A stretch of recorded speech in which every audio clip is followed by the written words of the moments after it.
Thank you, everybody. Thank you to the organizers for arranging this beautiful meeting, which is, I'm speaking for myself, but I'm sure that we all share this idea. This is the dream of a scholar, because only people who are really interested in the topic are here sharing ideas in an absolutely free environment.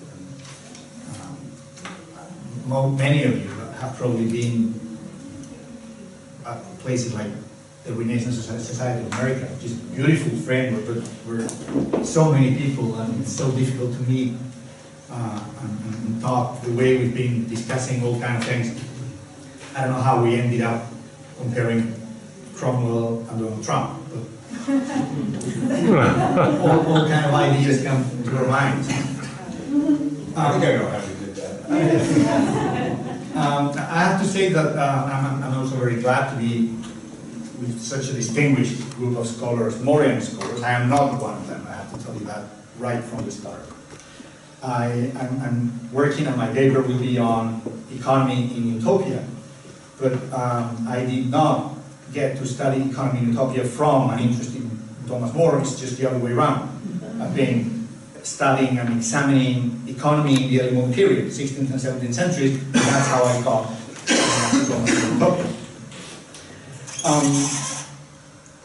So what I will try to do now is to make a reading of some of the economic references in both books of Utopia, and I will make that reading alongside other texts from the period, most of them English, but also a few references to some Spanish texts for reasons I will explain. And this is an ongoing thing, and so there are lots of loose ends, and I will probably find many of them.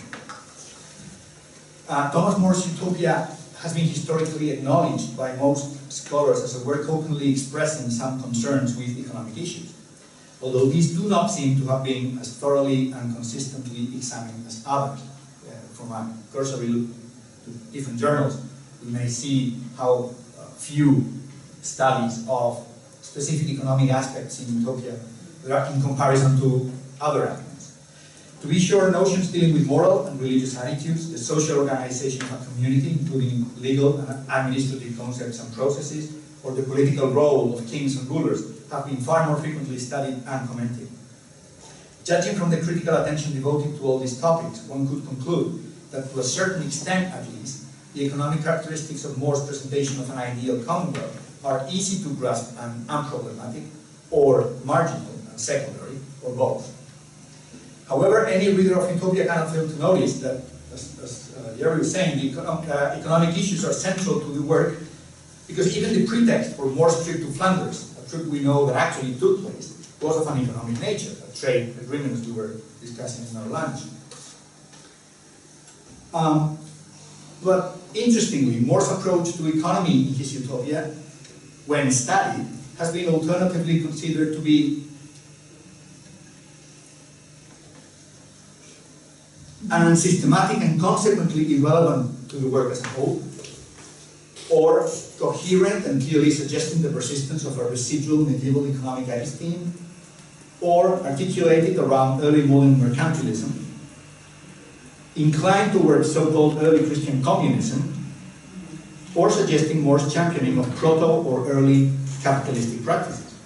And we cannot have it all these ways at the same time. Such diverse, mostly contradictory interpretations of the actual economic content of the text, communist or capitalist, medieval or early modern, are a consequence of, I am persuaded, three factors. The confusion of the narratorial voice with that of the main characters, mainly Thomas More the author, as we were distinguishing, Thomas More the author and the character, Raphael Heathloday, Cardinal Mortimer, so on and so forth. Second, the subordination of the actual text, as we read it today, or as we have been reading it throughout the 20th century, to the ideological agendas of those reading it from an economic perspective, like, just to give an example, the freshwater and saltwater schools of economic thought, the School of Chicago or Paul Krugman. And finally, the relative neglect of the economic examination of many texts, literary or not, from the 16th and 17th centuries. I will not approach the first of these factors. I do not intend to produce a stylistic analysis of Utopia, interesting and important as it is. And the ideological baggage of many economists approaching the text is not or should not be my concern here. But I do intend in this paper to approach some of the major economic ideas included and expressed in Utopia in order to examine them alongside other texts, as I said, similarly concerned with those issues, something which I believe has not so frequently, at least not to my knowledge, been attempted. The progressive development of new economic practices in early modern England, more so during the 16th and during the 17th century, created a degree of confusion, and your notion of permeability also made me think, that was articulated through various cultural artifacts. These include not only plays and treatises, but also less frequently other texts, such as poems and emblems. And Thomas More's Utopia was not immune to the preoccupation. Value and worth, monopolistic practices, hoarding, devaluation, and inflation, and of course usury, to mention some of the most relevant and quickly expanding economic practices in the 16th century, perplexed, disturbed, and even enraged Elizabethans who found them incoherent. Indeed, 16th century English individuals could hardly understand how these concepts, or at least some of them, worked, and even perceived that these ideas were threatening and potentially dangerous for their own personal stability, and also for that of their own. One of the reasons was, of course, the difficult compatibility between a Christian and a capitalistic agenda, or nascent capitalistic. If on the one hand Christian teachings seem to favor a community of ownership and use, something which of course Plato's Republic, but also some Christian authors like Erasmus or Calvin in Geneva seem to endorse, the actual expansion of capitalist practices throughout the economy of the 16th century seemed to suggest that this community was not possible or desirable, just like, among others, Aristotle had predicted in his polemic with Plato's Republic. But how to justify morally and from a Christian perspective such concepts as profit-making or usury, and of course we'll know how Martin Luther ranted against the practice of usury in his essay on usury and also against the Jews. This was disturbing and controversial for 16th century Christians. According to Thomas Wilson in a discourse upon usury of 1572,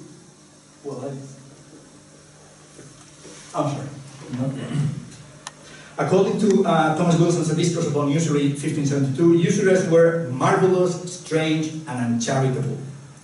Wilson was, to be sure, reacting to the 1571 Usury Act, which passed by Queen Elizabeth, had legalized and regulated usury, repealing a regressive act of 1552, which only 1 year after Utopia had appeared in English, had forbidden as usurious moneylending at any interest without exception. The 1571 Usury Act then reintroduced de facto the more permissive Act of 1545, which allowed payment for credit with a maximum yearly rate charge of 10%. This decision was a royal and a parliamentary concession to tradesmen and merchants who had repeatedly claimed that the total prohibition of credit was seriously damaging their activities. So this is the progress of the different laws banning and allowing usury. Interestingly, in 1552, money lending was forbidden at any interest. The expansion of trade and the introduction of new economic concepts and practices in the English 16th century, and more so in the increasingly globalized world of the 17th century, was eventually linked in England to the stability of the realm, eventually to the Anglican and Protestant state. This perception was soon enough dealt with by poets, emblematists, playwrights, and of course essayists, who seem to have picked some of More's preoccupations as expressed in Utopia. Also, emblems like those with an economic content in Geoffrey Whitney's Choice of Emblems, published in 1586 in Leiden, or those by Henry Beecham in his 1612 Minerva Britannica, or treatises such as Thomas Mann's England's Treasure by Foreign Trade, 1630, in which even usury is considered potentially beneficial for the Commonwealth, or Roger Fenton's A Treatise on Usury, 1611, among many others. All these texts clearly explain the extent of the concern with an interest in economy. These are some of the most interesting works dealing with the notion. And of course, Gerard de Molins, in celebrating England's view in the unmasking of two paradoxes, 1603, seems to have set the tone by simultaneously opposing money as a form of private gain and also advocating government rules to ensure that money worked for the Commonwealth, which may or did sound incompatible. Neglecting the concern for the public, that is common good, and embracing private gain was something against which, long ago, Ovid had already warned his readers in that most seminal of Western poems, the Metamorphoses. For Ovid, it was during the evil age of iron that, and I quote, "the ground itself, which once had been common to all, like sunlight and the air, fell under the surveyor's drawn-out lines." Unquote. Ovid seems to be criticizing that greed of gain that Torquato Tasso, the Italian poet, was referring to in his pastoral drama Aminta, 1572. According to Ovid, the Golden Age was golden precisely because it didn't know gold. Furthermore, Ovid feared in the first book of his Metamorphoses what he described as the ground falling, again, under the surveyor's drawn-out lines, the common ground. In other words, what Tudor England should know as enclosures. The perfect example that came to show how private gain was replacing the common good in 16th century England. The absence of gold and of enclosures. Oh, sorry. Are, of course, two of the more frequently quoted characteristics of Raphael's criticism of England and description in Utopia. According to Hiddleday in Book 1, enclosures in England are destroying the economy of families. He says, "Your English sheep devour men themselves," in an interesting paradox, the sheep eating people. And the consequences are poverty and criminality, as we know. The text shows a good understanding of this all too real problem. Raising sheep was producing in England high returns, high profits for English landlords, and this led them to enclose increasingly bigger plots of land. So farmers saw their lands diminish or even disappear, and unemployed became vagabonds and occasionally criminals. Of course, in his major work, The Capital, Karl Marx identified the violent deprivation of common lands from farmers, and more specifically early modern enclosures, which he mentions, with the primitive accumulation of capital and the origins of the capitalist labor market. Like Marx, Morse Hiddleday seems to fear the consequences that these kinds of actions by the powerful will have for the weaker members of the community. And of course, hence, the connections with communism that were so popular in the 1950s. Also, as a consequence of diminishing farming land, the text explains, food prices started to rise, and they actually started to rise in 16th century England. And it consequently became more difficult for impoverished farmers to feed their families. But this economic upheaval was not unprecedented. A medieval mentality could well anticipate this consequence. Of course, less food means higher prices, which reproduced the well-known law of supply and demand. Low supply and high demand increase price. Social unrest in England had to do not so much then with that situation, which they knew, as with opposition to land enclosures themselves as an expanding practice that farmers and peasants perceived as unfair in and of itself. But what was new now was another relatively unknown economic consequence. According to what the middleman knew, if there was an increase in the number of sheep producing wool, this had to mean that the price of wool should fall. That is, the greater the supply and the lower the demand, prices drop. This should allow unemployed farmers to purchase cheaper wool in order to make cloth, improving their state as manufacturers. However, this was not the case. The reason had to do, as Hiddleday knew, with the expansion of monopolistic practices, or as he more precisely called them, at least in the translation, all agreed with using that term, oligopolies. The wool trade, he says, is concentrated in few hands, an oligopoly, you might say. Unquote. Morse's discussion of enclosures, then, does not only reflect on the nature of this new practice, evil and pernicious for the weaker sort, although certainly illegal, but on the unpredictable and mysterious nature of prices under fluctuation, not mechanically conforming to the well-known law of supply and demand. at least not any longer. To be sure, Book 2 of Utopia shows an even more insightful understanding of how prices evolve, suggesting a reduction in the production of goods in order to prevent inflation, for which More and Hitler seem to have no word.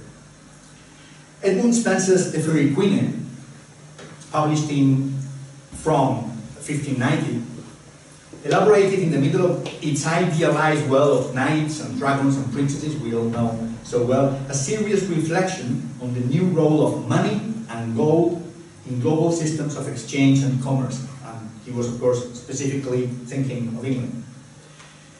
In Book 2, Canto 7 of the poem, Spencer tells the story of the encounter between Bouillon and Mammon, the god of wealth and money. The god of wealth explains to Bouillon and to Spencer's readers how immense wealth involves immense power, how the world is in many ways no longer ruled by principles, by faith, or by honorable actions, but by money, and how even the semi-divine nature of kings, their rise and fall, is constituted by wealth, its abundance, or its lack of. Bouillon, a consistent Christian knight with a rock-solid faith, blatantly rejects this unchristian offer from Mammon and resists the temptation represented by Mammon and his wealth. But what interests me here is the nature and use of Mammon's wealth.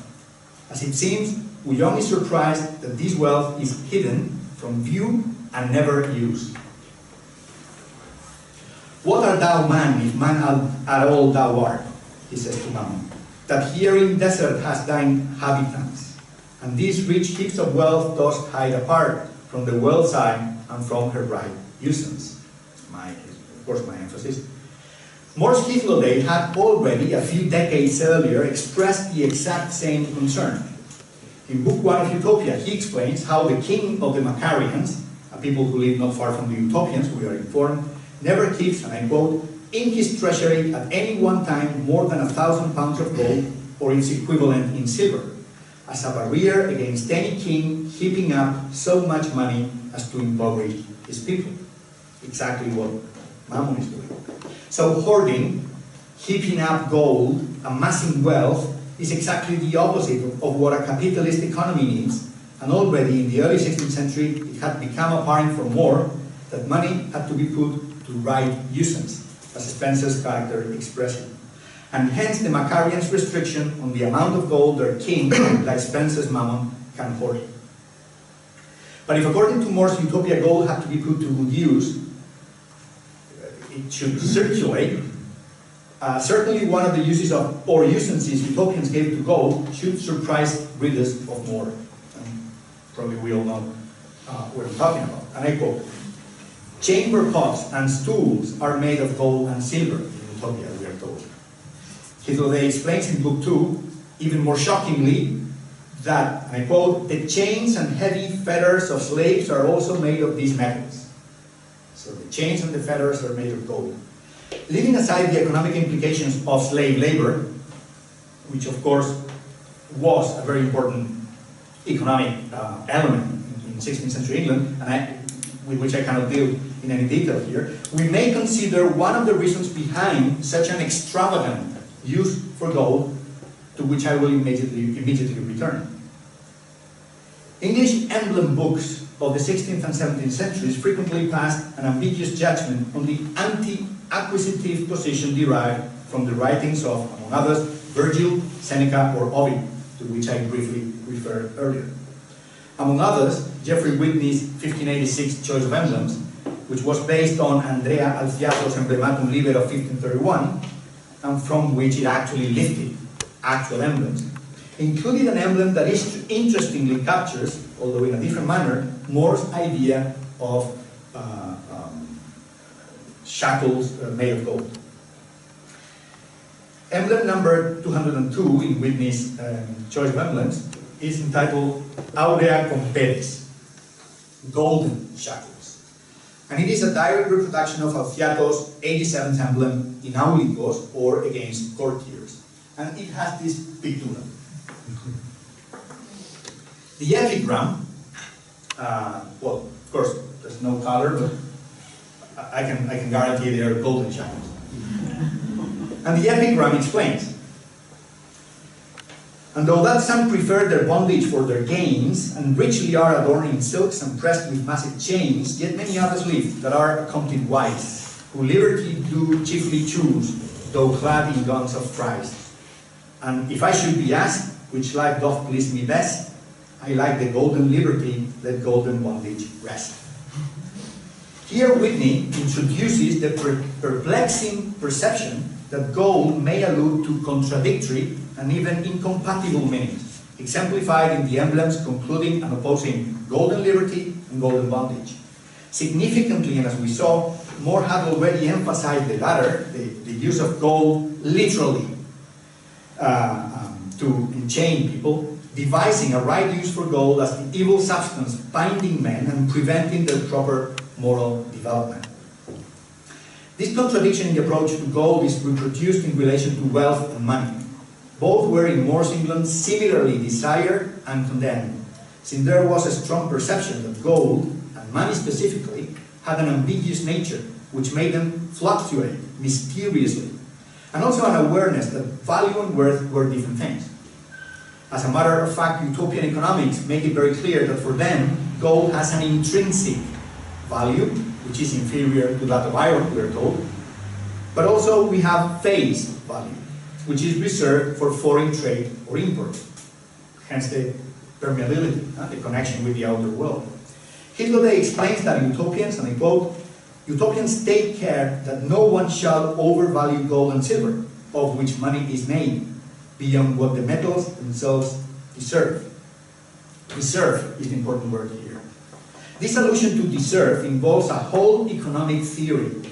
The value of coins depending on, for one thing, the amount of gold that they had, their intrinsic or incardinated value, but also in economic processes beyond the control of the individual, such as devaluation or inflation, which gave them their value of use or their face value.